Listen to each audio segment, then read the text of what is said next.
안녕하십니까. 행복한 아침 이재용입니다. 안녕하세요. 장예인입니다. 오늘은 1월 27일 목요일이고요. 뉴스부터 살펴보도록 하겠습니다. 오미크론 확산세가 본격화된 가운데 어제 오후 6시 기준으로 1,164명이 코로나19에 확진된 것으로 나타났습니다. 오후 6시 중간 집계에서 10,000명대 환자가 나온 건데 국내 코로나19 발생 이후에 약 2년 만에 처음입니다. 이로써 국내 코로나19 확진자 수는 사흘 연속 최다 기록을 경신했습니다. 질병관리청은 오미크론의 전파력을 델타의 3배로 가정하면 3월 말 확진자가 12만 명까지 늘어날 수 있다고 전망했는데요. 최대 20만 명을 예측하는 전문가도 있습니다. 예상보다 빠른 확산 속도에 정부는 설 연휴 이후부터 시작하려고 했던 오미크론 방역 체계 시행을 이번 주 토요일로 앞당겼습니다.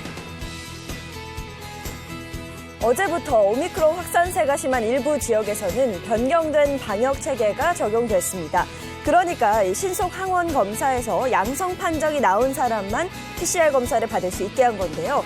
신속 항원 검사 결과가 나오는데 걸리는 시간은 최대 15분 정도. 상당수는 음성으로 나와 귀가하지만 양성이 나오면 곧바로 PCR 검사줄로 이동해 다시 한번 검사를 받아야 합니다. 신속 항원 검사를 우선으로 받다 보니 PCR 검사 수는 다소 한산해졌지만 반면 시민들은 귀찮게 2번씩 검사할 필요가 있느냐며 정확도 높은 PCR 검사를 요구하기도 했습니다. 엊그제 광주 아파트 붕괴 사고 현장에서 실종자 1명이 최종 확인됐습니다. 혈흔과 작업복을 발견한 데 이어서 어제 오전 실종자의 신체를 일부 확인했는데요. 지금도 구조대원들이 27층을 집중 수색하고 있지만 무너져 내린 무거운 잔해가 쌓여있는 탓에 어려움을 겪고 있습니다. 한편 실종자를 찾은 건 이번에도 구조견 소백이었습니다. 앞서 첫 번째 실종자를 찾아낸 베테랑 구조견인데요. 최종 작업 위치를 고려할 때 27층 부근에 다른 실종자들도 있을 것으로 추측되고 있는 가운데 당국도 남은 실종자 4명을 찾기 위해서 전력을 다하고 있습니다.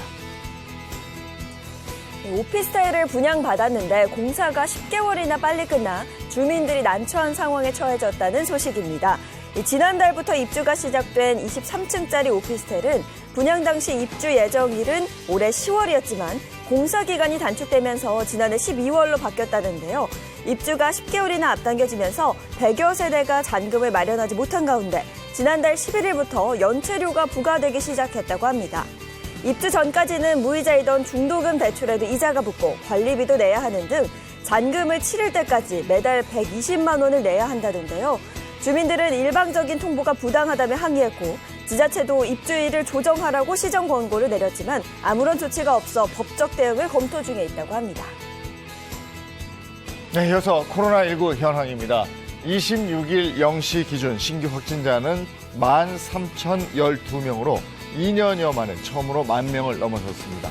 누적 확진자 수는 76만여 명입니다. 한편 코로나19 백신 전국 1차 접종자는 총 4,459만 명을 넘어섰고요. 2차 접종자는 4,387만여 명입니다. 또한 3차 추가 접종자는 2,578만여 명으로 집계됐습니다. 네, 이어서 날씨 소식 전해드리겠습니다. 비교적 큰 추위 없이 온화한 날씨가 이어졌던 요즘인데요. 오늘 아침 기온 다시 영하권으로 떨어지면서 추위가 고개를 들겠습니다. 이어서 오늘도 곳곳으로 미세먼지 농도 나쁨 수준이니까요. 출근하실 때는 옷차림과 또 마스크 착용 단단히 해주셔야겠습니다.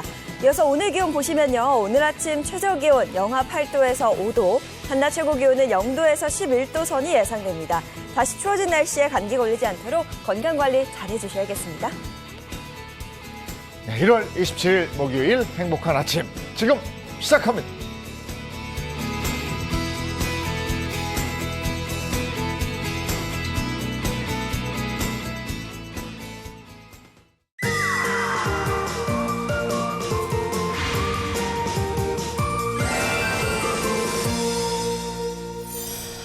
대한민국의 미래를 결정짓는 날이라고 해도 과언이 아니죠. 20대 대통령 선거 이제 40여일 남았습니다. 네, 그렇습니다. 저도 소중한 한 표를 행사하기 위해서 후보자들의 공약과 또 대선 행보를 좀 지켜보고 있는데요.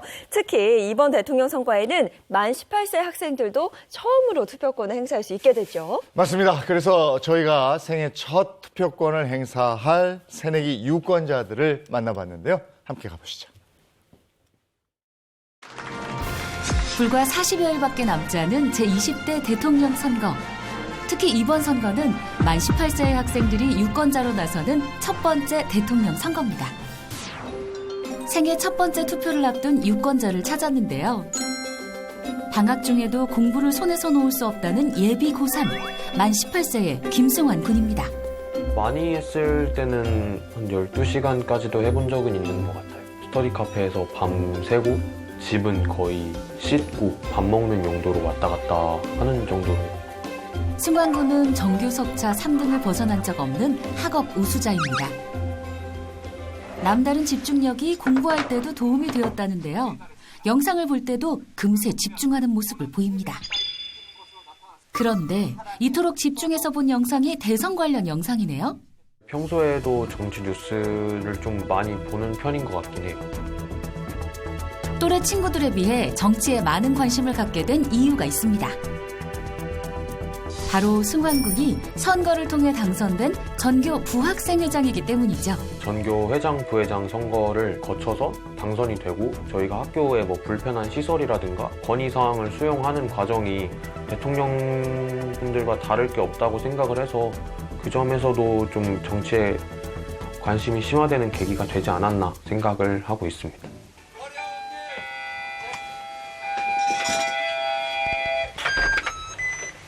들어와. 안녕하세요. 안녕하세요. 승환 학생이 볼 때 이 친구분도 좀 평소에 정치에 관심이 있는 것 같은가요? 거의 무지하지 않을까. 그래서 저는 기본은 알고 있지 않나 생각하는데 그러면은 내가 문제를 한번 내볼 텐데 3개 이상 맞추면 내가 커피 사줄게. 그래 해봐. 첫 번째 문제. 20대 대통령 선거잖아. 대통령 선거 날짜가 3월 10일. 고칠 기회 한번 줄게. 3월 11일. 3월 11일. 11일. 땡! 정답 3월 9일. 이번 투표일이 3월 9일 수요일인데 오전 6시부터 오후 6시까지 늦지 않게 가서 투표를 하면 되고 사전 투표는 3월 4일, 5일 이틀 내에 동일하게 투표를 하면 돼. 3월 9일 기억할게. 그럼 이번 문제는 이제 투표를 할 때 꼭 들고 가야 될 게 있잖아. 이게 뭐야? 민증, 주민등록증. 주민등록증만 될까? 아, 여권. 여권, 운전면허증까지. 자기의 얼굴이 나와 있는 신분증이어야 가능해서 주민등록 등본으로는 이제 불가능한 거고 민증이 아직 안 나온 학생들은 학생증을 들고 와서 확인을 시켜주면은 가능하다. 이번 문제도 조금 그렇긴 한데 정답이라고 하고 세 번째 문제는 해외에 거주를 하고 계시거나 아니면 해외에 놀러 갔는데 선거 기간이 겹친다. 투표를 할 수 있는 방법이 우선 있을까 없을까? 있어. 있어? 무슨 제도라 그래 그럼 이걸? 해외 거주 투표. 해외 거주자. 해외 아니야, 거주자. 해외. 모르겠어. 정답은 제외 투표. 아, 제외 투표. 제외 투표. 해외에 계신 분들은 사전에 신고 및 신청을 한 후에 투표를 할 수가 있어. 여행 계획 있으면 참고하고. 너가 조금 대선에 대해서 무지하다고 할 수 있잖아? 좀 배워야 되는 입장이니까 이 대통령 선거를 배울 수 있는 곳으로 한번 가보자. 그래, 가자. 두 사람이 함께 찾은 곳은 바로 중앙선거관리위원회입니다. 이곳의 선거홍보관에서는 역대 주요 선거일 및 투표율, 투표 절차 및 개표 절차까지 선거의 모든 것을 볼 수 있는데요. 오늘 두 사람은 생애 첫 번째 투표를 앞두고 투표 절차에 따라서 모의 투표를 체험해보기로 합니다. 코로나19 감염 예방을 위해 투표 절차에도 변화가 있다는데요. 발열 체크 및 손소독은 필수, 거리 두기를 유지하고 마스크를 내려 본인 확인을 합니다. 만약 발열 체크 중 증상이 발견되면 임시 기표소를 이용하고 보건소에 연락해야 합니다. 제20대 대통령 선거에 두 학생 유권자가 바라는 점은 무엇일까요? 투표 연령이 만 18세 이상으로 확대된 만큼 좀 더 많은 분들이 참여해서 역대 최다 투표율이 나왔으면 좋겠고 유권자들이 좀 더 책임감을 가지고 투표를 했으면 좋겠다는 생각이 들었어요. 대통령 후보분들이 정정당당한 경쟁을 공정한 절차를 거쳐서 어느 후보분이 당선이 되시더라도 결과에 깔끔하게 승복하고 모두 포용을 하셔서 진정으로 대한민국의 밝은 미래를 위하는 20대 대통령 선거가 되었으면 좋겠습니다.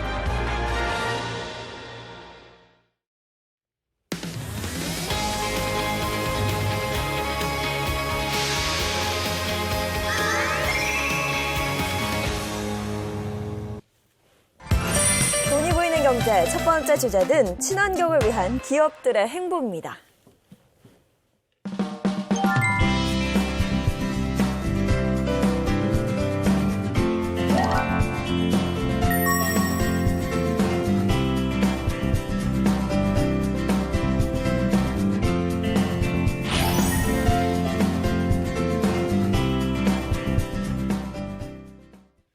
네, 코로나19 위기 속에 지구와 환경을 생각하는 친환경 모임이 활발해지고 있죠. 네. 여기에 우리 기업들도 동참하고 있습니다. 이 얘기부터 나누도록 하겠습니다. 정철진 경제평론가, 박수림 방송인입니다. 어서 오세요. 네, 반갑습니다. 안녕하십니까? 네, 반갑습니다. 먼저 일상생활 속에서 우리가 실천할 수 있는 친환경에는 어떤 것들이 있는지 그와 관련된 얘기를 나눠볼 텐데요. 네. 수림 씨는 어떤 노력을 좀 하고 있어요? 저는 그냥 물을 좀 자주 마시려고 생수통 항상 들고 다녔어요. 네. 근데 버릴 때마다 양심이 찔리는 거예요. 그래서 안 되겠다 싶어서 저 보온병 있죠. 겨울에는 좀 따뜻하게 먹을 수 있고 여름에 좀 시원하게 먹을 수 있고 보온 보냉병을 들고 다니니까 좀 뿌듯해지더라고요. 네. 요즘 카페 가면 텀블러 들고 하면 500원 깎아주는 데도 있어요. 맞아요. 훨씬 낫잖아요. 네. 그것도 괜찮더라고요. 아, 진짜 요즘에 텀블러 들고 다니는 분들 네, 참 많이 볼 수 많죠. 있는데 네. 이런 걸 캠페인으로 활용하고 있는 기업들도 있다면서요. 그렇습니다. 우리가 텀블러 혹은 다회용 캡, 컵 이렇게 부르는데요. 네. S그룹 같은 경우에는 그런 많은 텀블러와 다회용 캡 사용 빈도를 늘리기 위해서 이런저런 좀 혜택을 준비를 했습니다. 실질적으로 이제 S그룹 같은 경우에는 본인이 가져온 텀블러로 이제 주문한 음료를 받게 될 때 이것을 이제 실적으로 포인트를 줍니다. 그런 다음에 어느 정도 실적이 쌓이게 되면 온라인 동영상 서비스 1개월 무료 이용권 오, 좋다. 이런 것들에 이제 포인트 같은 것들을 선물로 주게 하는 그런 방식을 쓰고 있고요. 또 하나가 이제 텀블러도 좀 번거로울 때가 있습니다. 그래서 요즘에 재활용이 가능한 폴리프로필렌 소재의 컵이 있어요. 근데 이런 것들을 카페에 많이 좀 제공을 하게 되는, 그래서 많이 쓰자, 이 다회용 컵을, 이런 캠페인도 함께 하고 있는데요. 현재 한 47곳 정도가 이 캠페인에 가입하고 있는데 S그룹이 이 다회용 컵, 폴리프로필렌 컵을 좀 확대하는 그런 노력도 함께 하고 있습니다. 네, 친환경 실천이라는 게 사실 뭐 대단한 것부터가 아니라 작은 네. 일상에서부터 시작이 된다라는 생각이 드는데요. 이외에 또 어떤 기업들이 친환경 실천을 하고 있나요? 자, 홈쇼핑 업체 L그룹에서도요, 이 환경 문제 개선을 위해서 다양한 활동을 전개하고 있습니다. 자, 특히 2025년까지 미세먼지 집중관리구역에 나무를 심고요, 시민 편의시설이 되어주는 도심 녹지 공간을 조성할 계획이라고 하는데, 얼마 전에 서울 광진구에 약 1000제곱미터 규모의 친환경 녹지 공간을 만들었다고 해요. 해당 녹지 공간에 나무 1000그루와 그리고 산책로 등 쉼터를 오. 갖추고 있고요. 네. 또 버려진 페트병 뚜껑 있죠. 그 3만여 개를 제작한 조형물. 멋지지 않습니까? 깨끗한 지구를 형성한 작품이라고 하는데 앞으로도 친환경 사회공헌 사업을 꾸준히 확대해서 사회적 책임을 다할 것이다. 이렇게 얘기했습니다. 네. K그룹 같은 경우에는 이런 친환경 물품을 통해서 사회적 봉사를 하고 있는 네. 그런 상황인데요. K그룹은 이제 지역을 찾아다니면서 그 지역의 소상공인분들 있지 않습니까? 네. 여기에 친환경 물품을 이렇게 제공하는 이런 방식을 하고 있습니다. 가령 이번 같은 경우에 인천 지역에 있는 소상공인분들에게 비건 디퓨저 혹은 친환경 비누 이런 것들을 이제 한 500여 개를 전달을 한 겁니다. 저런 것들을 가지면 이제 소상공인들이 비치를 하겠죠. 네. 그러면서 많이 쓰게 되는, 그러니까 친환경 물품 봉사 활동을 하는 K그룹도 앞으로 주목을 받고 있습니다. 네. 이제는 친환경을 넘어서서 필환경이라 이러죠. 필환경. 필환경. 네. 필수로 환경을 생각해야 한다. 이런 마음들이 모이면 우리 지구의 환경 전체가 다 좋아지겠죠. 네. 자, 다음 주제로 가겠습니다. 돈이 보이는 경제 두 번째 주제는요. 명품 시장에 큰손된 MZ세대입니다. 해외 명품 브랜드의 가격이 오른다는 소식에 백화점에서 달리기 시합까지 벌어졌습니다.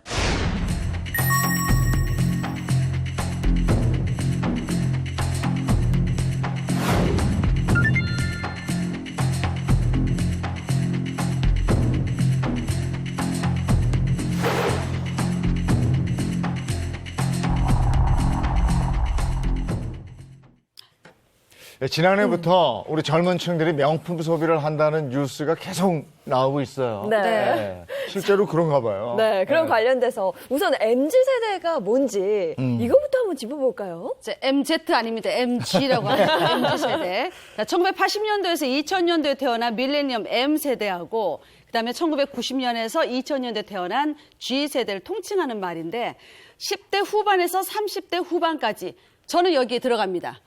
15년 전에. SNS를 많이 네. 이용해요. 그래서 디지털 환경과 친숙합니다. 그리고 SNS나 인터넷을 통해서 물품 노출이 많기 때문에 자연스럽게 소비로 넘어가는데 남과 다른 이색적인 그런 경험을 추구하는 그런 특징을 갖고 있는 게 MZ세대죠.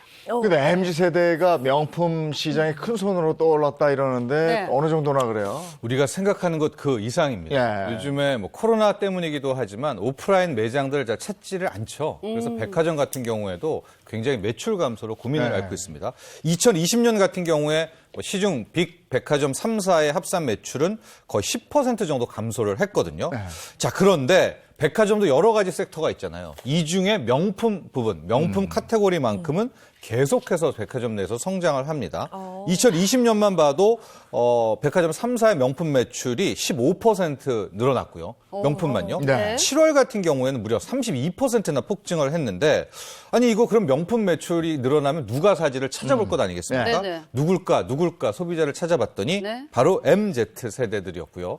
백화점 전체 명품 매출의 50% 이상의 소비자 바로 2030 우리의 MZ 세대였습니다. 네, 명품 매출의 절반 이상을 차지한다고 하니까 분명 뭐 백화점이나 브랜드들이 이 MZ세대를 겨냥한 제품들을 출시를 할 것 같기도 해요. 마케팅도 그렇고요. 그렇죠. 각 백화점에서는 2030 VIP 전용 라운지를 2020년부터 운영하기 시작했습니다. 젊은 층들의 취향에 맞게 감각적으로 꾸며놔서 과거 VIP 룸과 좀 차별성을 줬는데 또 다른 백화점에서는요, 2030 VIP에게 리무진 의전 서비스까지 제공한다고 합니다. 네. 그리고 한 백화점에서는 2030 VVIP 50명을 호텔에서 명품 패션쇼를 열기도 했는데, 자, 여기서 문제 드립니다.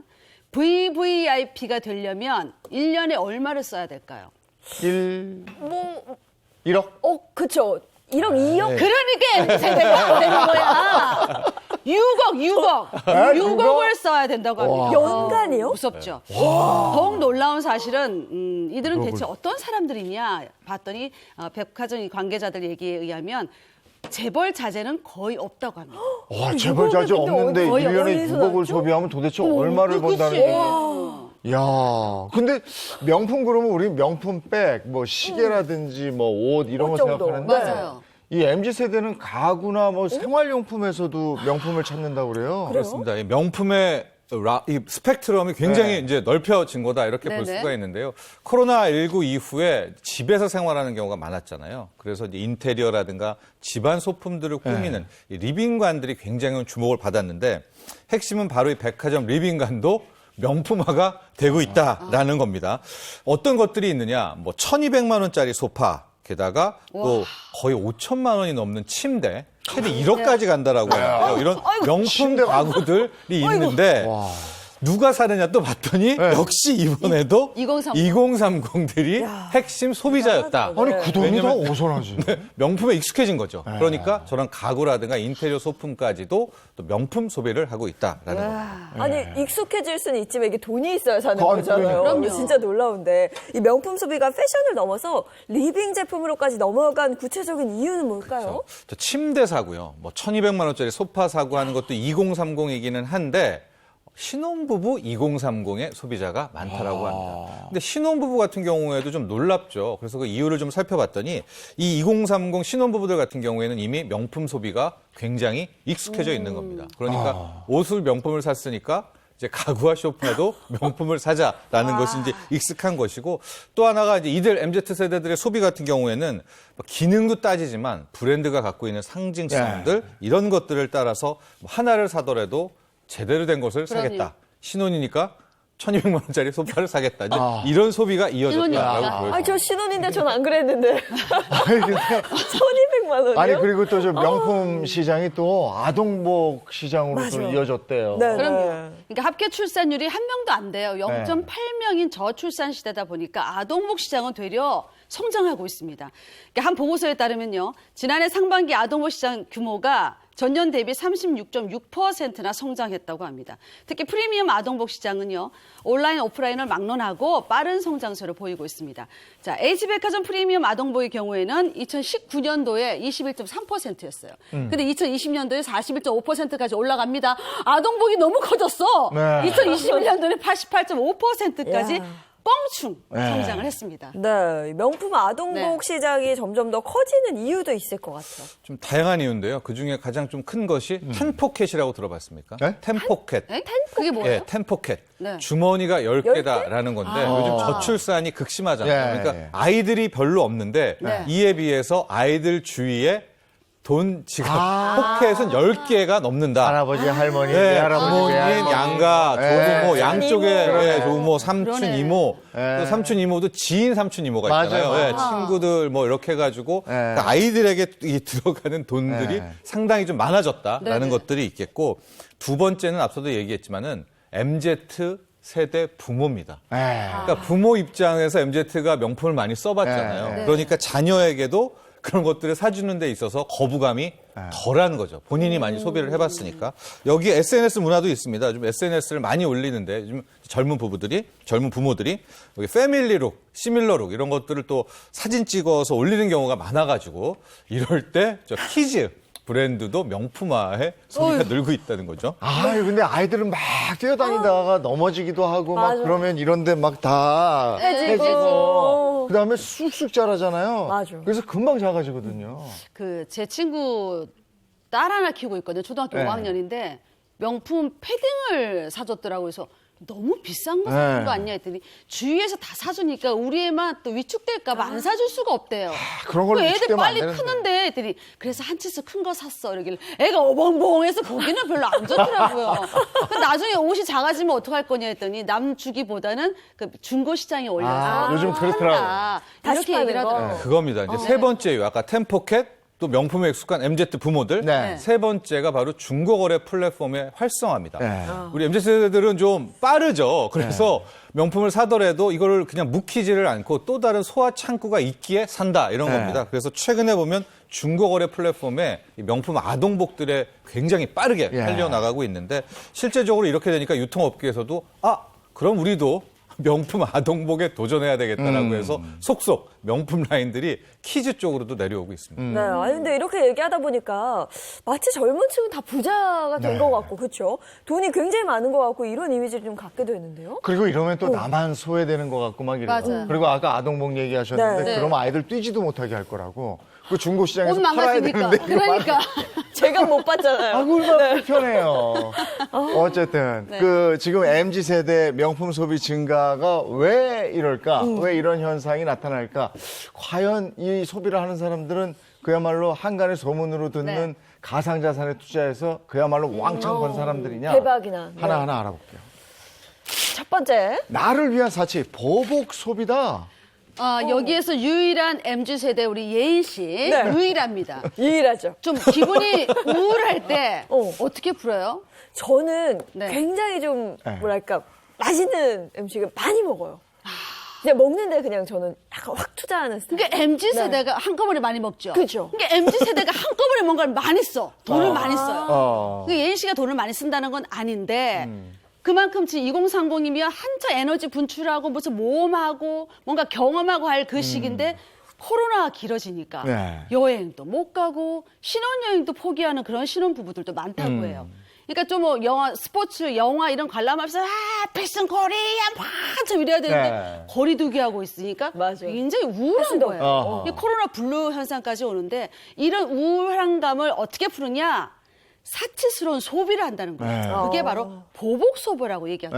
네. 보복 소비. 네. 한 조사에 따르면요. 네네. 성인 5명 중에 2명이 코로나 블루 보복 소비를 한다. 이렇게 조사가 됐어요. 그렇습니다. 우울감이라든가 괴로움을 푸는 방법은 여러 가지가 있는데 네. 그 중에 하나를 바로 쓰는 것, 돈 쓰는 소비로 이제 푼다 이런 겁니다. 실질적으로 한 구직 사이트를 좀 봤었을 때 보복 소비로 저런 우울한 감정을 푼 적이 있나 응답자들을 이제 쭉 했었는데요. 네. 저기 보시면 20대 같은 경우에는 절반 정도가 46%가 소비로 다 해결해 본 적이 있다라고 네. 응답을 한 겁니다. 그런데 네. 이제 막상 소비를 할 때 보면 먹는 쪽으로도 많이 하지만 뭘 사잖아요. 네. 근데 살 때 어떨 때 보복 소비에 더 기분이 잘 풀리겠습니까? 네. 더 많은 더 비싼 거, 비싼 명품을 거. 살 때. 그래서 네. 이게 자연스럽게 명품 소비로 넘어가지 않았나 이런 분석도 가능합니다. 근데 이게 확실히 달라진 게, 우리 때, 저희 부모님 세대들은 또라? 돈은 모으는 거였어요.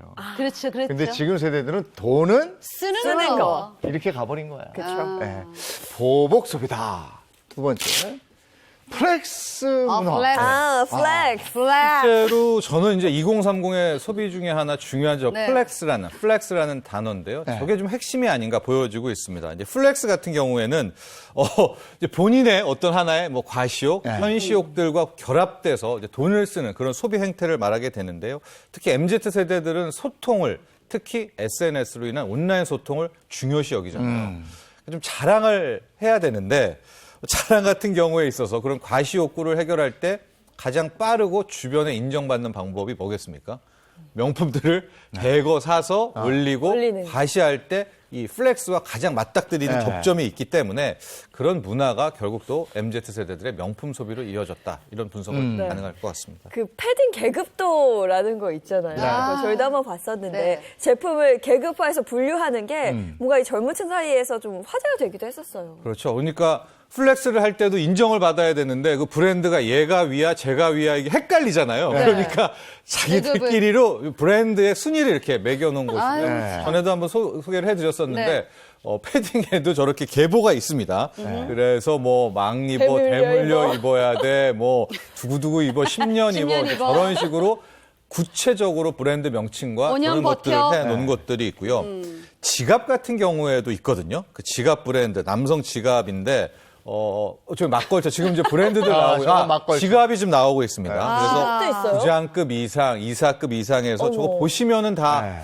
브랜드는 아실 거예요. 아르바이트급. 저런 것들을 쫙 줄을 세워 놓습니다. 아. 그런 것들이 있고, 요즘에 시계도 2030이 명품 시계를 되게 예, 좋아하는데 예. 시계 브랜드들도 헷갈리잖아요. 네. 지갑 브랜드 이상으로 헷갈리니까 저기 이제 아르바이트급 부장은 이런 시계 찬다고 시계도 이렇게 피라미드를 그려가지고 제일 명품 시계는 뭐, 그 다음 시계는 뭐, 그 다음 시계 이렇게 하고 있는데 결과적으로 이렇게 브랜드에 꽂히는 이유는 이제 플렉스라는 또 하나의 키워드에서도 찾아볼 수 있을 것 같습니다. 아니, 요즘 진짜로 로 무슨 시계는 살 수가 없대요. 그렇죠. 네. 아침 10시부터 뭐 줄 없다고 쓴다고 그러더라고요. 하던데요. 근데 이재용님은 시계 안 차고 다니시잖아. 아, 오늘 찼어요. 그래요? 자, 다음. 네. 가소비 아닌 재테크 이게 재테크 대상이다. 그렇죠. 최근 모바일 중고거래 플랫폼이 활성화됨에 따라서 기존 중고거래 그 위험성이 많이 줄어들었습니다. 그러니까 중고거래 시장이 널리 확대됐어요. 이 때문에 좀 활발한 중고거래를 통해서 명품을 더 이상 사용하지 않을 때 다시 되팔아서 전반적으로 돈을 절약할 수 있는 재테크 목적으로 구매한다는 그런 겁니다. 또 자신이 쓰고 입기보다는 한정판이나 소장 가치가 있는 제품으로 수익을 창출하는 비즈니스도 성장세예요. 인기 있는 명품이나 유명 브랜드 같은 경우는요, 중고 시장에 내다 팔면 더 값을 쳐줍니다. 그래서 브랜드 이름 따서 땡테크 이런 말이 나오기도 하는데 백화점 오픈 전부터 줄 쫙 서 있어요. 예. 그 오픈 때 가면 더더더 막, 저는 막 뛰어가. 좀비인 줄 알았어요. 막 뛰어가길래.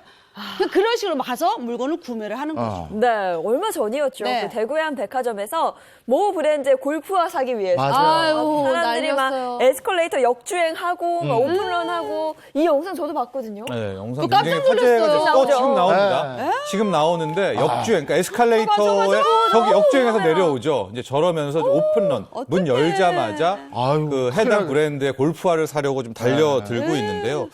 두 가지 소비 계층이 함께 몰렸다고 해요. 첫 번째는 정말 그 골프화를 소장하기 위한 야. 마니아들이 있고 또 하나는 누구냐면 리셀러라고 들어보셨습니까? 그거를 되파는 거죠. 되팔기 네. 전문 리셀러 분들도 전화를 뛰어들었습니다. 그러니까 되팔게 되면 더 많은 가격을 값을 받을 수 있으니까요. 맞아요. 현재 우리나라의 중고거래 플랫폼 규모가 7조 원대 네. 시장이다 이런 얘기 많이 드는데 MZ 세대들 이런 거죠. 자기 합리화, 고급 명품을 소비하는 좀 명분이 있어야 되잖아요. 맞아요. 그게 바로 이거 어느 정도 되면 중고거래 플랫폼에서 팔면 반값 이상은 받는다. 아마 이런 것들이 맞물려서 실제 중고거래 플랫폼도 활성화되고 있는데요.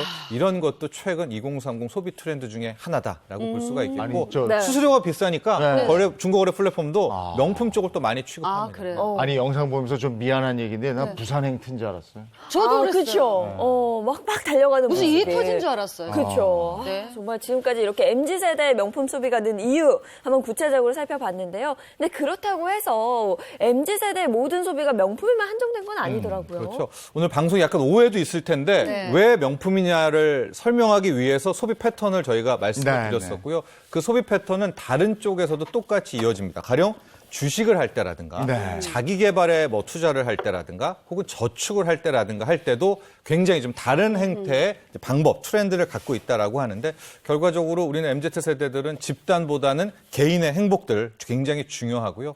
또 명품도 좋아하지만 극과 극입니다. 정반대로 사회적인 책임, 사회적인 메시지를 담은 소비도 또 MZ세대들이 좋아하거든요. 그러니까 두 가지의 모습이 또 공존한다는 것도 함께 말씀드리고 싶습니다. 예, 나를 명품으로 만들자 이런 꼰대 같은 얘기는 하지 않겠어요. 아 이미 했네. 네. 아 이미 했네. 예, 돈이 보이는 경제 여기까지입니다. 고맙습니다. 고맙습니다. 사건 사고 24시 첫 번째 주제는요. 점점 잔혹해지는 이별 살인입니다.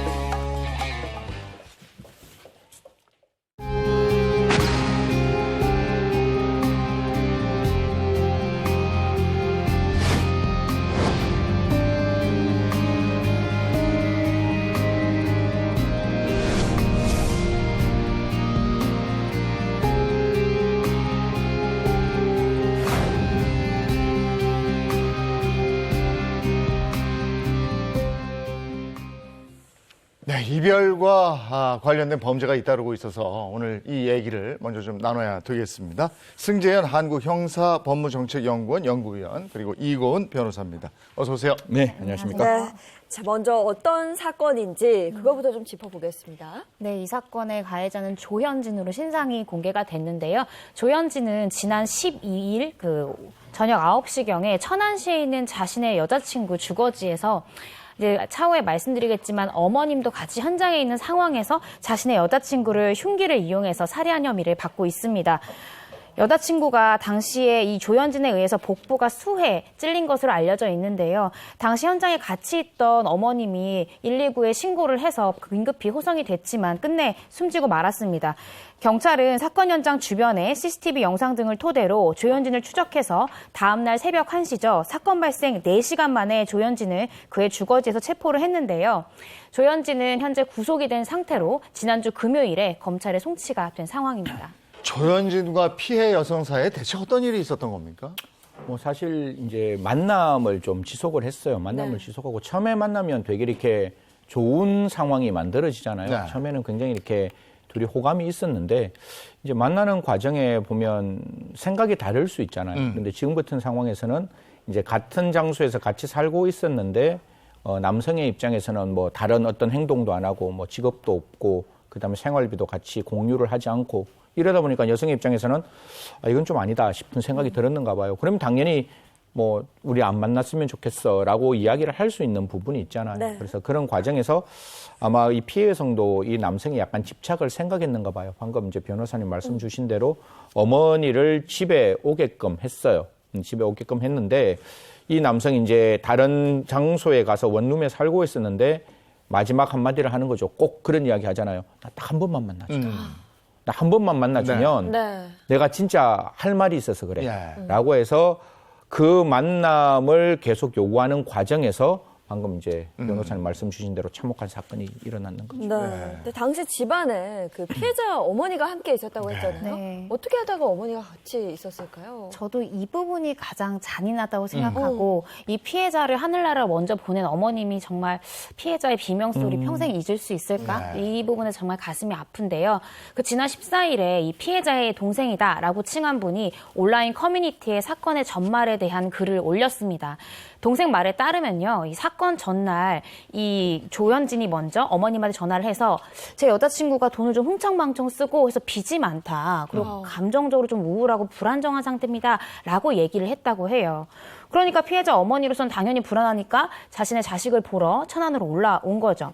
근데 이 당시에 조현진이 이 피해자와 피해자 어머님이 같이 있는 상황에서 제가 짐을 좀 찾으러 왔습니다 라고 하면서 들어와서 내가 마지막으로 한 번만 더 이 피해자랑 단둘이 좀 얘기를 나누고 싶다라고 하면서 피해자를 데리고 집에 있는 화장실로 들어갑니다. 근데 화장실 안에서 이 피해자의 비명소리가 들리는 거예요. 근데 어머님께서 무슨 일인지 문을 열려고 하니까 화장실 문이 잠겨 있는 거죠. 그러니까 그때 어머님 마음이 정말 어땠을지. 그래서 어머니는 할 수 있는 게 없으니까 그 즉시 경찰이랑 119에 신고를 했고요. 조현진은 그 신고 소리를 듣고 나서 당시에 현장에서 도망쳤다라고 합니다. 집안에 여자친구의 어머니가 있는 걸 뻔히 알면서도 저런 잔인한 짓을 저질렀어요. 네. 그리고 조현진은요, 여자친구가 이별을 통보를 하니까 다시 만날 걸 요구하다가 여기서 중요한 게 우발적으로 범죄를 저질렀다 이렇게 주장을 하고 있거든요. 이에 대해서 승 박사님 어떻게 보세요? 모든 피의자는 자기가 가장 유리한 상황을 만들려고 하겠죠. 그런데 피의자 측의 주장이고 그 범행 전후 상황을 좀 살펴보면 아까 어머니에게 찾아가는 그 순간에 이 조현진 흉기를 준비해서 들어가는 거예요. 그런데 그 흉기가 사람을 살상할 수 있는 충분한 어떤 가능성이 있는 흉기였고 조현진은 그런 이야기 하죠. 헤어지니까 그 말에 욱해서 칼을 휘둘렀다, 흉기를 휘둘렀다 이렇게 이야기를 하는데 그러면 사람을 죽이지 않으려는 의도를 가지고 흉기를 휘둘렀다면 다른 곳을 찔렀겠죠.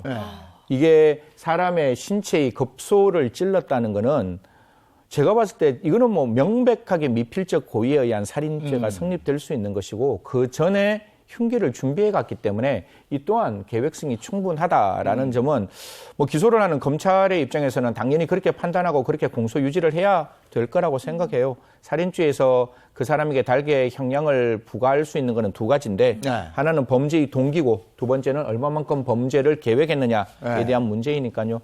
사실 피해 여성은 하등의 잘못이 없는 피해 여성이잖아요. 아니 싫으면 싫다고 말할 수 있는 게 당연히 남녀 관계에서 있을 수 있는 일인데 그 성격이 맞지 않고 삶의 태도가 맞지 않아서 내가 너를 만나지 못하겠다라고 한 그 피해 여성이 그 어머니와 같이 있는 장소에서 화장실 안에서 무참하게 살해됐다는 것은 분명히 엄중한 처벌이 필요한 사건이다 이렇게 말씀드리겠습니다. 조현진의 신상 공개가 결정이 됐다는 건 그야말로 죄질이 안 좋다는 거잖아요. 네, 맞습니다. 저희가 몇 번 이제 그 요건에 대해서 살펴봤잖아요. 특정 강력범죄에 대한 처벌법에 따르면 이제 범행 수단이 굉장히 잔인하고 중대한 피해가 발생한 특정 강력범죄에 해당이 돼야 되고요. 또 이러한 범행을 저질렀다는 충분한 증거가 있는 경우 피해자의 신상을 공개할 수가 있습니다. 근데 신상 공개에 앞서서 지난 14일에 그 청와대 국민청원에 이 사건 가해자에 대한 신상 공개를 촉구한다라는 글이 올라왔는데요. 글이 올라온 지 4일 만에 9만 명이 넘는 사람들이 동의한다라는 의사표시까지 했습니다. 네, 경찰은 이러한 국민청원 글과는 관계없이 이 사건 역시 범행 수단이 굉장히 잔인하고 또 중대한 피해가 발생했고 또 특히나 유사한 범행에 대한 예방, 그러니까 공공의 이익의 필요성이 있기 때문에 우리는 조현진에 대한 신상 공개를 결정했다라고 하면서 그 신상 공개 결정의 배경을 좀 설명했습니다. 네, 오죽하면 그 안전 이별이라는 말이 나올 정도로 사실 지난해에도 이 교제 살인, 교제하던 연인을 살해하는 이런 강력 범죄가 참 많았었는데요. 올해 2022년 새해에도 첫 신상 공개된 피해자의 이 범죄가 교제 살인이라는 게 참 씁쓸합니다. 네, 그 작년 한 해 동안 신상 공개가 결정된 피해자가 총 10명이었습니다. 그러니까 2010년부터 이제 신상 공개 제도가 시작됐는데 그 10년 동안 가장 높은 수치인데요. 이때 당시에 이제 작년에 있던 사건들을 좀 살펴보더라도 그중 절반 가까이가 이렇게 스토킹 범죄나 또는 이전에 교제했던 여성을 살해하는 사건이 그 10명의 공개된 피의자 중에 5명에 달합니다. 정말 마음이 안타까운데요. 한 가지씩 좀 살펴보면 작년 3월에 이제 첫 신상 공개 대상자가 나왔는데 바로 노원구 스토킹 살해 사건을 저지른 김태현입니다. 김태현은 그 2019년 말에 온라인 게임에서 알게 된 여성 A씨가 자신의 연락을 거부하자 계속해서 스토킹을 해요. 그러다가 도저히 자신의 말을 들어주지 않으니까 택배기사를 가장해서 그 피해자의 주거지 안에 들어가서요. 피해자뿐만 아니라 피해자의 어머니 그리고 피해자의 동생까지 순차로 살해하는 그런 끔찍한 범행을 벌였고요. 또 7월에는 그 제주도에서 옛 동거인의 아들을 살해한 백광석과 김신아의 신상이 공개가 됐습니다. 이 백광석은 살펴보니까 과거에 그 사실혼 관계였던 여성 B 씨가 헤어지자 이러니까 내가 너의 가장 소중한 걸 빼앗아 버리겠다. 탁 이렇게 하면서 김신환과 함께 이 여성 B 씨의 소중한 중학생 아들을 처참히 살해했습니다. 네, 그 밖에 지난해 11월엔 김병찬이 서울중구 오피스텔에서 전 여자친구를 흉기로 찔러 살해해서 신상이 공개가 됐고요. 12월에는 신변보호를 받던 여성의 가족을 살해한 이석준의 신상 또한 공개가 됐습니다. 네, 사랑한다는 이유로. 뭐 이건 사랑 아니죠. 집착이죠. 그럼요. 네. 그리고 이별을 통보했다는 이유로 상대와 상대의 가족까지 이렇게 잔인하게 살해하는 이런 사건들이 빈발하고 있어요. 이걸 이제 저희들이 어떻게 이야기하는가 하면 뭐 분노 게이지에 의한 교제 살인 이렇게 이제 칭하고 있는데 좀 숫자를 말씀드리면 좀 이렇게 충격 받으실 수 있을 것 같은데 2019년에만 229명의 여성들이 이러한 어떤 이별 교제와 관련된 영역에 있어서 살인 또는 살인 미수로 이제 위협을 받았다라는 통계가 나왔는데요.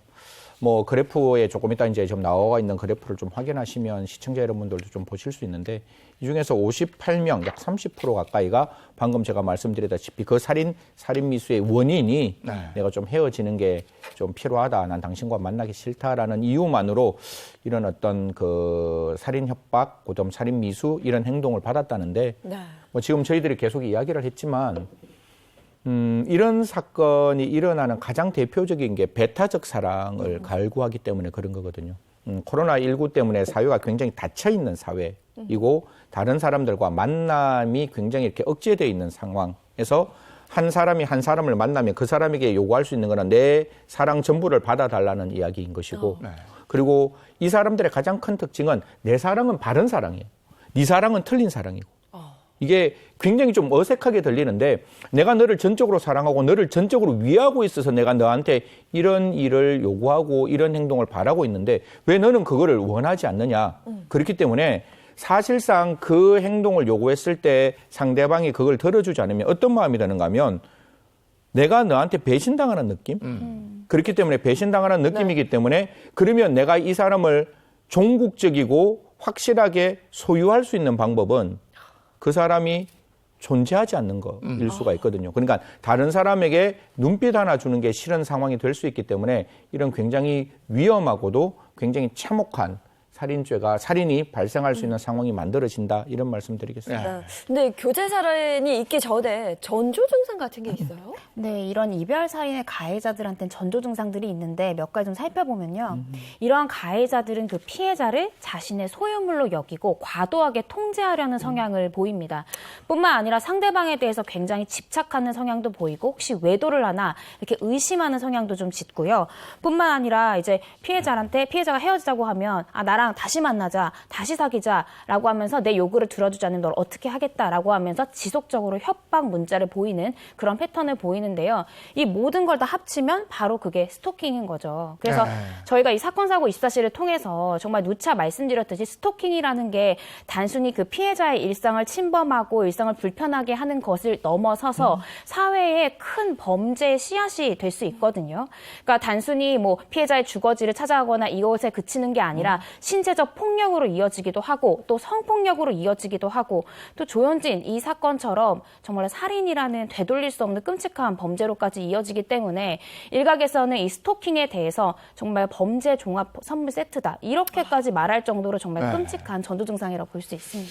근데 교제 살해에 비슷한 패턴이 존재한다면 거기에 이제 적절하게 개입을 해서 미리 예방할 수도 있는 거 아닙니까? 사실 이런 걸 이제 예방하기 위해서 여러 가지 법들이 이제 만들어졌고 첫 번째 가정폭력에 관련된 내용도 좀 나왔는데 아까 그 가정폭력 안에서도 뭐 남편과 부인 사이에 나 당신하고 더 이상 살기 싫다라는 이야기를 할 수 있는데 이 안에서 과연 이런 어떤 교제를 거절하는 의사표시 자체가 그 자체로 문제가 될 수 있는 건 아니잖아요. 그 다음 단계가 넘어와야 이제 문제가 되니까 그 순간에 국가가 개입할 수 있는 공간이 없는 거예요. 내가 싫어. 나 만나기 싫어. 이러면 국가가 빵 들어와서 선제적으로 보호 조치를 했어야 되는데 그런 부분들이 만들어지지 않았다는 문제가 있고 스토킹 처벌법도 물론 실무에서는 굉장히 우리 경찰관 분들께서 탁월한 판단으로 스토킹을 판단하실 거예요. 그런데 스토킹이 의사에 반한 지속적 괴롭힘이거든요.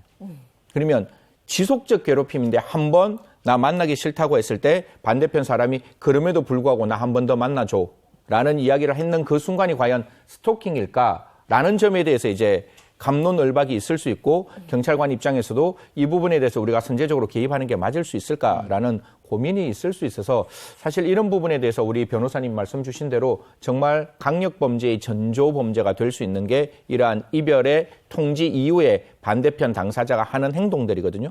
그 행동들에 대해서 좀 이렇게 적극적으로 자기가 원하는 방향대로 이별이 이루어지지 않으면 아까 안전하게 어떻게 이별할 것인지에 대한 우리가 고민하듯이 이 부분에 있어서 좀 가해자를 처벌할 수는 없지만 제가 2022년에 언제나 이야기하고 있는 피해자 보호는 법 이전의 문제인 거잖아요. 피해자가 좀 보호해달라. 내가 지금 이런 상황에서 안전하게 이별하고 싶다. 나를 피해자로서 보호해달라고 했을 때 국가가 적극적으로 좀 피해자를 보호하는 조치가 만들어졌으면 하는 마음입니다. 네, 그리고 또 신고 자체가 어려운 경우도 다반사라고요. 네, 일단은 가해자랑 피해자가 서로 교제하는 관계거나 아니면 결혼 혼인한 관계거나 굉장히 가까운 관계잖아요. 그렇다 보니까 단순히 이제 전조 증상으로 제가 설명드렸던 정서적으로 상대방을 집착하고 통제하고 이런 행동은 사실은 뭐 어떤 신체적인 폭력이나 이걸 수반하기 전이니까 이 피해자들 말에 따르면은 그 정도만으로 신고해야 되나? 그 정도만으로 법적인 도움을 청해야 되나? 네. 이거에 대해서 잘 몰랐다라고 말씀하시는 경우가 많아요. 또 한 가지가 이러한 스토킹 범죄 피해자들을 보면 이미 가해자로부터 끊임없는 협박과 지속적인 폭력에 노출되어 있는 경우가 굉장히 많아서 자신이 어떤 유형력을 행사받더라도 무뎌요, 굉장히. 네. 이럴 수 있지. 지나가겠지. 또 가까운 사이니까. 그리고 또 하나 두려워하시는 게 보복할까 봐. 네. 지금 이 사건도 결국엔 교제살인이라는 조현진 사건도 보복한 거잖아요. 내 요구를 들어주지 않으니까. 그래서 내가 지금 당장 맞고 내가 지금 성폭력을 당하고 내가 지금 통제를 당하는 요것만 차라리 참으면 큰 화를 면할 수 있지 않을까라고 생각해서 신고 자체를 굉장히 꺼리시고 설사 그 주변 이웃집들에 의해서 자신이 원치 않아도 신고가 들어가는 경우들이 있어요. 네. 근데 수사기관에서 갑자기 나 가해자에 대한 처벌 원치 않습니다. 그리고 기소가 되더라도 재판부가 갑자기 가해자를 선처해 주세요. 이렇게 호소문을 내시는 경우가 많은데 이게 다 가해자를 진짜 용서해서가 아니라 가해자로부터 더 큰 화를 당할까 걱정이 돼서 보복이 두려워서 그렇다라고 보시면 될 것 같습니다. 근데 사실 수사기관이 낌새를 알아차려서 피해자를 보호하기도 참 역부족인 것 같은 게 네. 그 피해자가 신변보호 요청을 했음에도 불구하고 살해당한 사건들이 있었잖아요. 그렇죠. 그런 부분 때문에 국민들께서 경찰의 국가 공권력의 공백이 굉장히 큰 문제다 이렇게 이야기를 했는데 사실 보호해달라는 생명을 보호하지 못하면 국가 공권력의 존립에 의의가 없는 거죠. 나 보호해 주세요 라고 이야기했는데 그래서 그 보호를 위해서 어떤 스마트워치가 부과됐는데 스마트워치를 눌렀는데 위치 파악이 엉뚱하게 된다. 이건 정말 황당한 일이잖아요. 그래서 끔찍한 거죠. 예, 그쵸. 경찰의 입장에서는 그 피해자가 마지막 가장 절체절명의 순간에 내가 보호돼야 할 그 순간에 눌렀을 때 나를 구조하러 오지 못한다는 생각은 굉장히 이렇게 위험한 상황을 만들 수 있어서 지금 이제 경찰에서는 이 부분을 적극적으로 해결하고 지금 이제 스마트워치를 굉장히 많이 이제 또 이렇게 구비를 한다라고 이야기를 하니까요. 앞으로 2022년에는 지금은 경찰이 최선을 다했지만 분명히 국민의 눈높이에 맞지 않는 부분이 있는데 2022년 좀 경찰이 적극적으로 피해자 보호에 만전을 기해서 이런 사건이 발생하지 않았으면 좋겠다는 말씀 드리겠습니다. 네. 아니 근데 도대체 이 이별 보복 이렇게 뭐 살해를 한다거나 이별 살인을 저지르는 그 이유는 뭔 거예요? 그러니까 그 사람들의 심리, 또 그 사람들의 공통점을 좀 살펴보면요. 네. 이러한 사건들의 가해자들은 주로 남성인 경우가 많고 피해자들은 여성인 경우가 굉장히 많습니다. 이 남성들이 피해자를 제가 아까 설명드렸다시피 자신의 소유물로 생각하고 과도하게 통제하고 의심하고 집착하고 그리고 또 이러한 가해자들의 또 특징 중에 하나가요. 피해자랑만 교류를 하고 다른 일체의 사회적 활동을 좀 차단한 채 사는 경우가 굉장히 많고 또 자신에 대한 자존감이 낮습니다. 그러니까 자신이 통제하에 있다고 생각했던 그런 피해자가 갑자기 나한테 헤어지겠다. 내 통제 밖을 벗어나려고 하니까 그걸 받아들일 수 없어서 무조건적인 증오, 그거에 대한 발현이 살인이나 보복 등의 형태로 나타나는 것이라고 보여집니다. 그럼 헤어진 여성의 가족까지 이렇게 살해하는 그 심리 상태 뭡니까? 오히려 저는 가족을 적극적으로 보호해야 된다는 사람이에요. 무슨 말인가 하면 가해자와 피해자 사이에는 좋은 감정이 남아있던 사람들이기 때문에 그 부분은 풀 수 있는 실타래가 있는데 만약에 그 교제 중 1인의 부모가 이런 이야기예요. 너 만나지 마. 왜 우리 아들, 우리 딸 왜 만나는 거야? 만나지 마라고 하면 이 부모 때문에 내가 이 교제 상대방을 만나지 못한다는 생각을 하면 생각해 보세요. 그 걸림돌이 어디서 없어지면 내가 이 사람을 만날 수 있느냐. 결국 부모가 나를 그 사람과 만나는 걸 막고 있다라고 생각하면 부모가 제1의 걸림돌이라고 생각할 수 있는 부분이에요. 그렇기 때문에 지금까지는 그 스토킹 그 처벌법에 보면 직접적인 피해자만 보호할 수 있거든요. 제가 그래서 이걸 3번, 4번, 5번 이야기를 하고 있는데 이 범위가 안 늘어나는데 직접적인 피해자가 아니라 그냥 건전한 상식으로 생각해 보세요. 그 가해자 입장에서 누가 제일 싫은지. 분명히 피해자 입장에서도 자기가 두렵잖아요. 그러면 뭐 누구야 내가 너를 사랑하고는 있지만 우리 집에 있는 누구가 너를 만나는 걸 원하지 않아. 그래서 내가 너를 만날 수 없어. 라고 하면 그 핑계의 대상이 된 어머님, 아버님이 위험해질 수 있다는 생각 분명히 국가에서 좀 하시고 직접적인 피해자뿐만 아니라 가족까지 꼭 좀 보호할 수 있는 새로운 법이 좀 개정되었으면 좋겠다는 말씀드리겠습니다. 네, 뭐 스토킹 범죄, 교제 살인이 늘어나면서 피해자를 보호할 수 있는 이 강화 방안을 내놓는 등 뭐 제도 역시도 좀 갖춰지고 있는 뭐 그런 상황인데 왜 이런 일이 계속해서 반복이 되는 걸까요? 네. 지난해 10월 이제 스토킹 처벌법이 시행이 됐잖아요. 그래서 이제 스토킹을 더 이상 사회적 현상이 아니라 하나의 범죄로 이제 규정이 됐고 이 해당 법에 의해서 수사기관에서도 긴급 조치를 나설 수 있는 그런 법적 권한이 마련은 됐습니다. 그렇지만 이제 몇 가지 좀 미비점이 있다고 보여지는데 첫 번째 가장 중요한 게요. 반의사불벌죄로 규정하고 있다는 거예요. 근데 제가 말씀드렸듯이 이 교제살인 혹은 이런 보복관계에 있는 경우에는 피해자들이 가해자를 굉장히 두려워해요. 그러면 가해자가 너 고소 취하 안 하면 내가 너한테 어떻게 할 거야 협박하면 어떻게 처벌불허 의사를 수사기관에 표현 안 할 수가 없겠죠.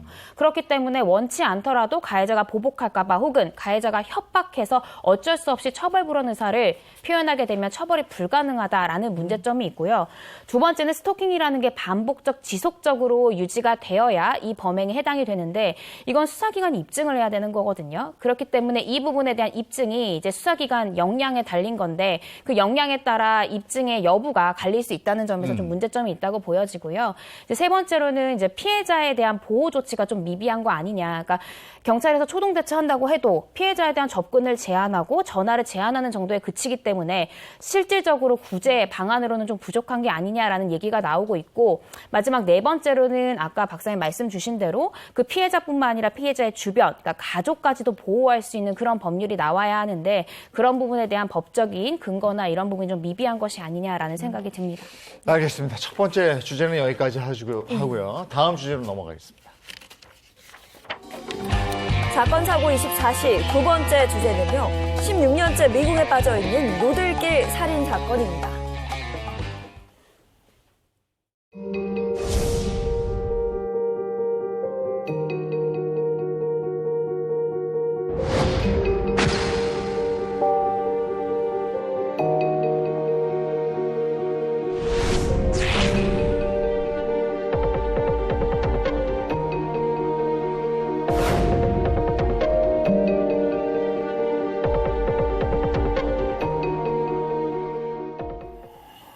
네, 2022년 새해가 되면서 다시 한번 해를 넘기게 된 대한민국의 장기 미제 사건에 대한 얘기를 나눠보도록 하겠습니다. 오늘 그 세 번째 시간입니다. 네, 오늘 이야기 나눠볼 사건은요. 노들길 살인 사건입니다. 우선 이게 어떤 사건인지 한번 짚어볼까요? 네, 서울 사시는 분들이라면 한 번쯤은 지나갔을 법한 길인데요.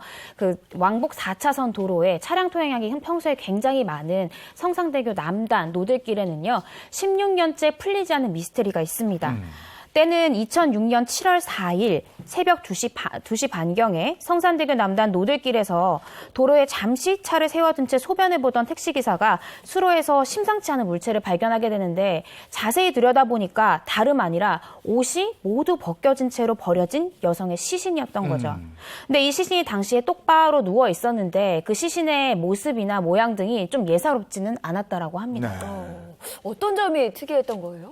방금 이런 미제 사건들을 보면 이게 충분히 해결될 수 있을 만큼 흉악한 범죄인데 이게 해결 안 되다 보니까 국민들한테 더 관심을 받게 되는데 방금 말씀 주신 대로 그게 저도 오늘 성산대교 타고 왔거든요. 노들길. 그러니까 정말 사람들이 많이 다니는 그 도로에 피해 여성이 피해 여성이 발견되었는데 옷이 하나도 걸쳐지지 않는 상태에서 이제 발견이 되었고 사실 신발도 전체가 나체니까 신발도 당연히 벗겨졌을 건데 이 사건에서 좀 주목해야 되는 점은 그 사람이 사망한 장소에서 발견된 발바닥이 깨끗했다는 거예요. 그러면 사실 우리가 집에서 그냥 그 양말을 신지 않고 이렇게 조금만 걸어도 발에 이렇게 많이 묻잖아요. 그런데 발이 정말 이렇게 발바닥이 깨끗했다는 것은 다른 장소에서 살인을 하고 그 시신을 어느 정도 세척을 하고 깨끗하게 만들어서 이게 증거인멸이 될 수도 있지만 그런 상황에서 이 노들길로 사체가 유기되었다는 점이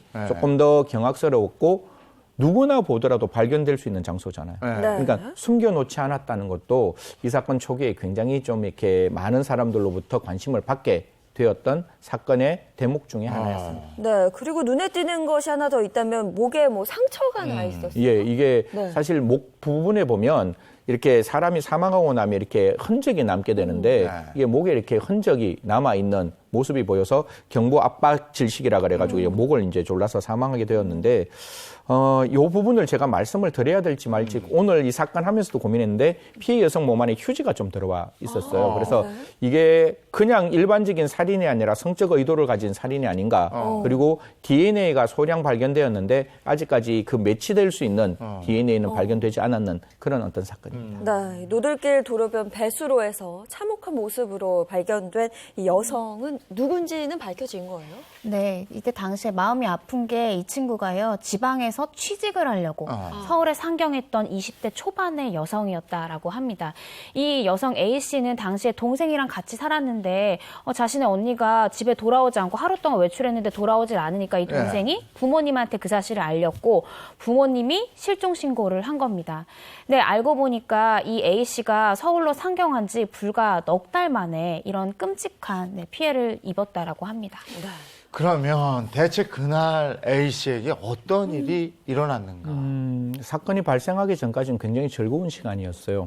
곧 다가올 A씨의 이제 생일을 이제 서로 이제 축하해주기 위해서 친구를 만나서 그날 또 휴일이었기 때문에 그 오후 늦게까지 좀 이렇게 그 즐거움을 만끽을 했다고 해요. 그리고 이제 그 A씨 피해자입니다. 피해자가 이제 한강에 좀 가고 싶다라는 이야기를 해서 친구와 같이 한강변으로 갔는 게 아까 말씀드렸던 그 노들길인 거예요. 그래서 노들길 근처에서 내리는데 이제 보통 차에 타면 약간 저희들이 이제 취기가 조금 더 올라오잖아요. 그래서 이제 이 피해 여성 차에 내리자마자 이렇게 뛰어서 이렇게 구토를 하러 가는 그 순간 친구가 따라가 봤는데 없어졌다. 이게 이제 이 사건의 첫 번째 단계인 거죠. 네. 택시에서 A씨가 내린 거잖아요. 네. 어디로 간 걸까요? 그러니까 A씨가 택시에 내렸을 때는 한강 가고 싶다 이렇게 하면서 내렸는데 그 한강으로 통하는 굴다리 우리가 소위 토끼굴이라고 하는 그쪽으로 뛰어갔다고 해요. 그 뒤로는 자취를 감췄습니다. 찾을 수가 없었는데 신기한 게 며칠 뒤에 경찰이 그 골목길 비석에서 A씨의 소지품을 찾게 되는데요. 그 A씨의 핸드백도 신발도 그 비석 옆에 가지런히 놓여 있었고 참 이상한 게 A씨가 당시에 입고 있었던 상의와 속옷마저도 그 비석 옆에 그대로 놓여져 있었다라고 합니다. 그러면 그거는 혹시 범인이 갖다 놓은 건가요? 어떻게 해석을 해야 되나요? 그렇죠. 이 부분이 이제 두 번째 단계잖아요. 이게 뭐지? 분명히 피해자는 나체로 다른 곳에서 발견되었는데 왜 속옷은 이 장소에 있는 걸까? 그러면 범인이 이 속옷과 겉옷을 이 장소에 다시 버려놓은 게 아닌가? 이런 이제 이야기들이 많이 나왔는데 피해자 측의 이야기에 따르면 이제 이 피해 여성이 이제 술을 조금 먹으면 속옷을 조금 이렇게 겉옷을 벗고 속옷을 벗는 그런 어떤 습성이 있다. 이렇게 이야기가 나와서 아무래도 비석에 이렇게 비스듬하게 기대서 자면서 여기서 이렇게 속옷을 벗었는 게 아닌가. 그러니까 그런 상황이 이제 발견되었으니까 이럴 수 있는 거죠.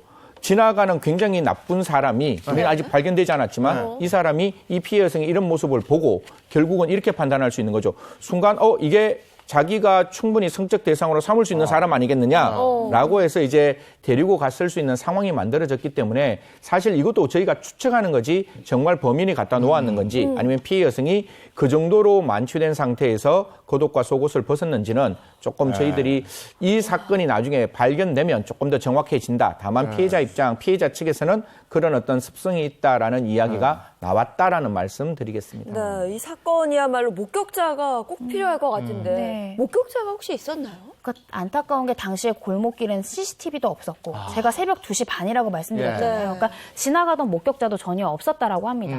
사실 그 범행 당시에 만약에 피해자랑 범인이 만났다라고 하면 그 피해자의 소지품이 발견된 비석 그 근처에서 만났을 가능성이 높은데 이런 점을 좀 추론해 보면은 아마도 피해자가 만취한 상태에서 비석에서 기대서 이제 잠이 들어 있는데 이 범인으로 추정되는 자가 이 피해자를 몰래 납치했을 가능성이 가장 크다고 보여져요. 그리고 피해자는 사라지고 소지품만 남아 있었잖아요. 만약에 이 사람이 납치될 당시나 혹은 그 비석에 있을 때 의식이 명료했다면 자신의 물건을 놓고 갈 리가 없겠죠. 그러니까 물건을 놓고 갔다는 자체가 당시에 피해자의 의식이 좀 불분명한 상태였을 가능성이 높고 이런 불분명한 상태를 이용해서 범인이 납치했을 가능성 또 그 현장에 피해자의 물건을 그대로 놓고 갔다라고 하면 이 피해자의 물건만으로 범인이 특정되지는 않을 사람, 그러니까 면식범일 가능성은 좀 낮은 것으로 보입니다.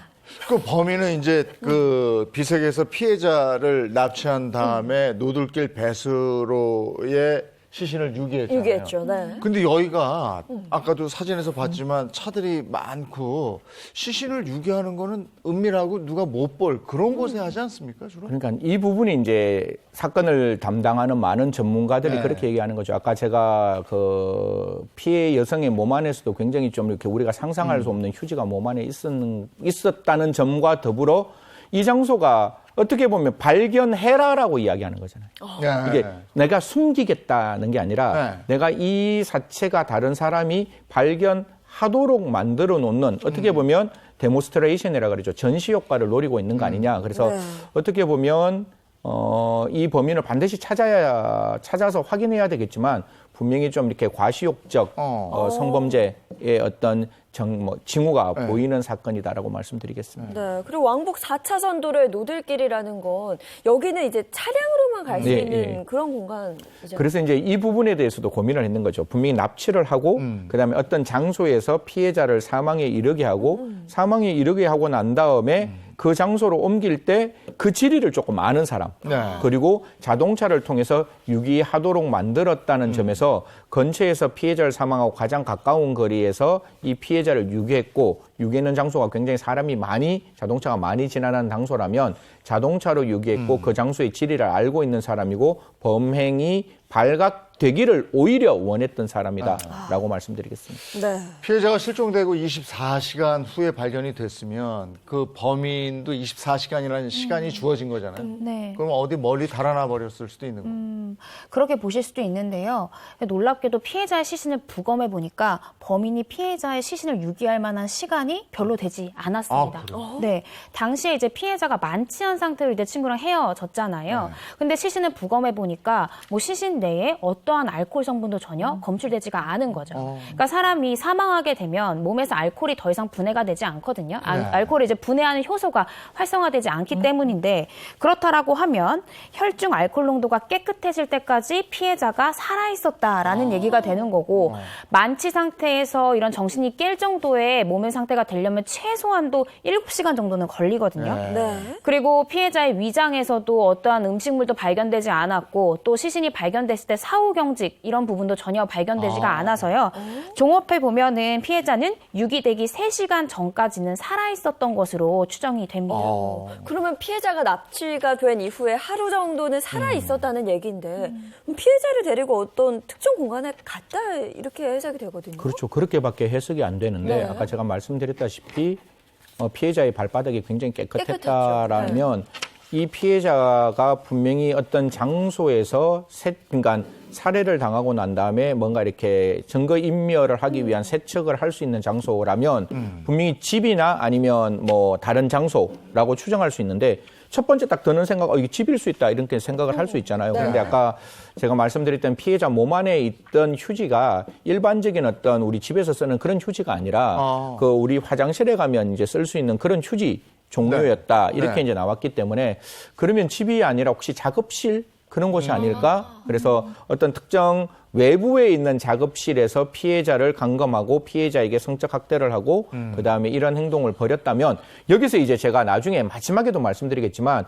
이 사람이 과연 이 범행 이후에 전에도 없었고 후에도 없었을까?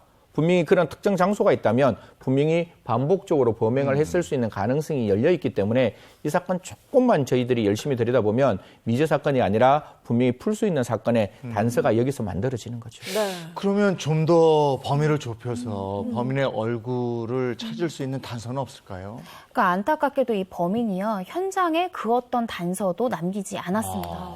그러니까 담당 형사는 이 부분이 참 의아했다고 하는데 그 피해자의 시신이 놓여있던 그 배수로가 당시 여름이었잖아요. 7월이었으니까. 그러니까 풀이 무성했는데 범인이 한 명이었다라고 하면은 혼자 번쩍 들긴 어려우니까 이렇게 끌고 갔을 거잖아요. 네. 그럼 풀이 뭐 누여진 흔적이나 이런 게 있어야 되는데 길이 깨끗했고 시신마저도 굉장히 깨끗한 상태였기 때문에 좀 의아했다, 미스테리다라고 얘기를 합니다. 그러게요. 그 성인 여성의 시신을 혼자 끌었다면 무언가 흔적이 남았을 텐데 그런 흔적이 하나도 없었다는 게 이것도 좀 특이죠. 그래서 이제 그 장소에서 우리가 이제 범인이 발각되고 난 다음에 이게 조금 이따 뭐 다시 한번 설명할 수 있는 기회가 있을지 모르겠지만 피해 여성이 이렇게 머리가 뒤로 눌렸는 게 아니라 이렇게 뒤로 이렇게 끌렸는 모습이 이렇게 보이는 거예요. 머리가 풀려져 있는 모습이 보여서 범행은 두 사람이 아니냐, 즉 한 명이 아니라 두 사람 정도다. 이것도 굉장히 특이한 거예요. 한 사람이 성적 학대가 이루어지면 혼자 단독 범행으로 하는데 이게 두 명 이상이 되었기 때문에 그래서 차들이 많이 지나가는데 전수조사를 했을 거 아니에요. 과연 그 상황이 어떤 상황이냐. 그런데 그 흔히 말해서 이제 자동차를 끌고 가는 레카 기사가 그걸 발견을 했는 거예요. 발견을 하고 난 다음에 보니까 자기가 머릿속에 두 사람이 그 당시에 범행 발각된 장소에서 자동차에서 한 사람은 안에 서가 있고 바깥에 사람이 서가 있는 모습을 봤다. 이렇게 이제 이야기가 나왔기 때문에 이제 이 레카 기사의 최면 수사가 시작됐는 거죠. 네. 목격자의 진술대로라면 그럼 범인은 두 명이라는 얘기죠. 예, 그렇죠. 그렇죠. 일단은 그렇게 이제 범인이 두 명이니까 도대체 어떤 이야기를 했을까? 최면 수사면 아무래도 그 당시의 상황으로 조금 더 적극적으로 들어갈 수 있으니까 그 레카 기사가 들었던 이야기 중에 이런 이야기가 있답니다. 이제 레카 기사 위에 보면 빨간불이 빵빵빵빵 이렇게 돌아가잖아요. 그러니까 한 사람이 야 경찰이야 경찰 이렇게 이야기를 하니까 안에 있는 사람이 아니야 저거는 경찰차가 아니라 이거는 레카야 흔히 말해서 견인차가 되는 거야 라고 이야기를 했다라고 하니까 그 당시에 만약 범행과 관계없고 일반적인 사람들이라면 경찰차에 대한 주목을 할 필요가 없는 거잖아요. 그렇죠. 그래서 이런 이야기를 했다면 이 두 사람이 그 당시에 범행의 최유력 용의자가 아닌가 그렇게 생각이 되는 거죠. 아니 그럼 견인차 기사의 그 기억을 최면 수사 이걸 믿어도 되는 거예요? 근데 이 견인차 기사의 진술 이외에도 이 범인이 두 명이었을 것이다라고 보여지만 또 다른 단서들이 있는데요. 우선은 그 발견 당시에 시신이 반듯하게 누워 있었잖아요. 근데 사람이 사망을 하면 이제 몸에 힘이 다 없으니까 사실 그 시신을 아무리 성인 남성이라도 혼자 번쩍 든다는 게 굉장히 어려운 일이거든요. 근데 아무런 흔적도 남기지 않고 반듯하게 뉘었다라는 점에서도 범인이 두 명이었어야 이러한 범행의 수법이 가능하지 않았을까라는 추측이 되고요.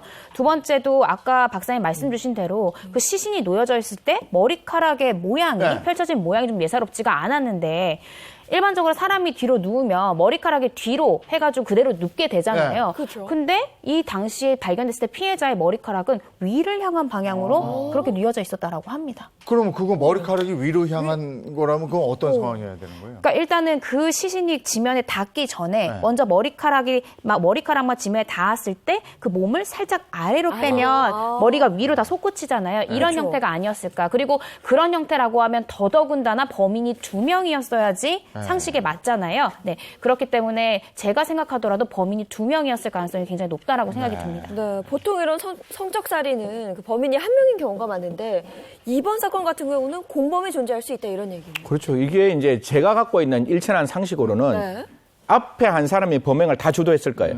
다 주도하고 난 다음에 그 뒤에 공범자가 이 사체를 유기하는 데 좀 가담했는 게 아닌가 그런 생각을 하는데 사실 또 범행이 2명이기 때문에 범인이 2명일 수 있는 가능성이 있기 때문에 분명히 그 이후에도 수사의 단서를 지금까지 남겨질 수 있는 또 다른 범행이 있을 수 있으니까요. 그런 부분까지 좀 저희들이 적극적으로 들여다봤으면 하는 마음입니다.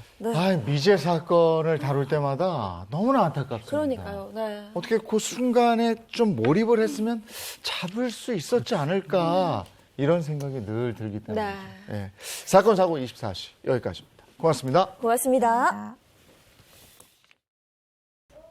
오늘 이제 또 추워진다고 그러죠? 네, 오늘부터 날이 부쩍 추워진다고 합니다. 네. 감기 걸리지 않도록 마스크 잘 착용하시고 두툼한 외투 꺼내 입으시기 바랍니다. 좋은 하루 보내시고요. 저희는 내일 아침 7시 30분에 돌아올게요. 행복한 아침, 행복한 하루 되십시오. 고맙습니다. 고맙습니다.